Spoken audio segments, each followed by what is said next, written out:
इतिहास गवाह रहा है कि जब जब मगरबी देशों ने या वेस्टर्न कंट्रीज ने अमन, चैन या पीस लाने की बात की है, तब तब जहां पर अमन लाने की बात की गई थी, वहां से हमेशा के लिए जो अमन की चादर थी वो उठा ली गई। इसकी सबसे पहली मिसाल होगी Gaza,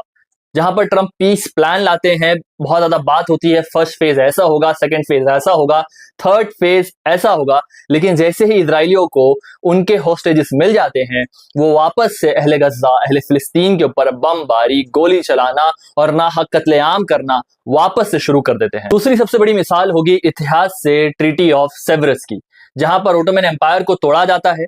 after that middle east का क्या हाल हुआ, आपने और मैंने और इतिहास गवाह है कि आज तक मिडिल ईस्ट या वेस्ट एशिया कभी भी स्टेबल नहीं रह पाया। इसके बाद ही इतिहास से एक और सबसे बड़ी मिसाल होगी खुद हमारा देश भारत, जिसके दो टुकड़े किए जाते हैं। एक ऐसी लाइन खींची जाती है जिसके बारे में लोगों को पता तक नहीं चलता कि ये लाइन कहां से शुरू होती है, कहां से खत्म होती है, पाकिस्तान की हदें कहां से शुरू होती है, हिंदुस्तान की हदें कहां से शुरू होती हैं। ये सारी बातें ना पता लगते हुए कई सारे लोगों के साथ कत्लेआम का मामला होता है और ग्रेट ब्रिटेन, जो one of the western powers है, वन ऑफ द बिग 5 लोगों में से आते हैं,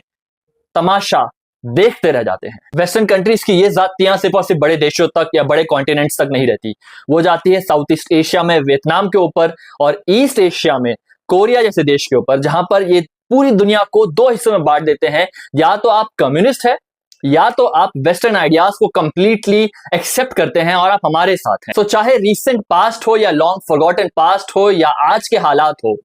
हमारा दिल ये सब कुछ देखने के बाद क्यों ना कहे इन वेस्टर्न नेशन से एक ही बात कि तुम शहर अमा के रहने वाले, दर्द हमारा क्या जानो, साहिल की हवा तुम मौज सबा, तूफान का धारा क्या जानो।